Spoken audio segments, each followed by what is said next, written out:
actually a little bit of a backstory to that, and it goes back probably a decade ago. A casual conversation with a high school friend, and I said, "Oh, I want to be a joyful old lady someday." And he looked at me and said, "Well, you better start now." Woo. And I thought, wow, okay, convicted, called out, absolutely. But it was such a brilliant and succinct statement, and it really stayed with me. And so for several years, I really spent a lot of time exploring what that looked like in my personal life and taking photographs of little moments and appreciating them and posting them with the hashtag joy as a habit, just as a way to kind of hold myself accountable to growing into that space. And then I eventually slowed down with that because I think it became part of my nature to be grateful and to be appreciative and to notice things. But in conjunction with this concept of legacy, I started to think about the fact that I'm very intentional about being joyful and about creating space for that in my personal life. But what percentage of our waking time do we spend at work? A lot. And if that embrace of joy is not coming into my work life, then I'm A, being inauthentic because this is a value that I espouse and that matters to me. But also, I mean, work should be fun, right? Like I'm often in the office at my desk at 6:30 or 7 in the morning, literally because I'm so excited about whatever cool thing I get to build that day.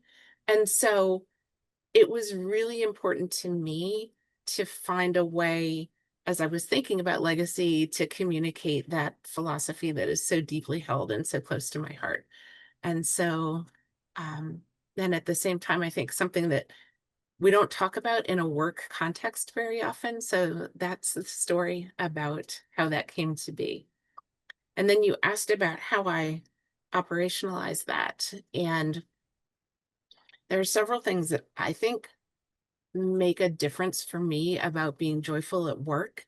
And one is just that same concept of intentionality and gratitude and noticing little moments, whether it's lifting up a colleague for something that they did that really made a difference to me, whether it's my little routine of getting to the office and having my coffee and turning on all the candles in my office and just creating a physical space that feels welcoming. But it also means that I've done some really deep work about what are my values and what are my principles in the workplace, and making sure that the work I'm doing is in alignment with those. That is an absolute joy factory.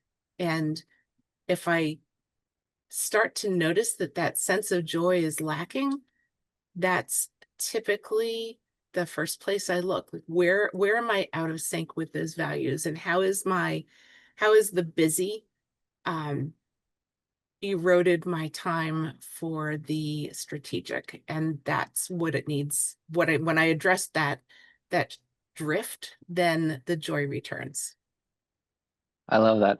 I think that mindful joy is something I've even started picking up on my son's books of just like, it's easy to just, you're just going, going, going, but it's when you stop and you appreciate something that is beautiful that you see every day that you can start living a life full of joy.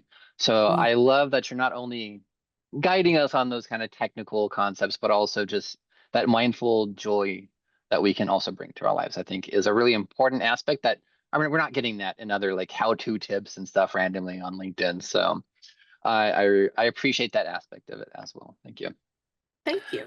Another thing that I've noticed in the newsletter is you talk about creating systems that actually serve people, not the other way around. Can you share a little bit, maybe an example where you've seen a system that either empowers or frustrates the people that it's supposed to support? Absolutely. I give you so many examples. A couple that come to mind are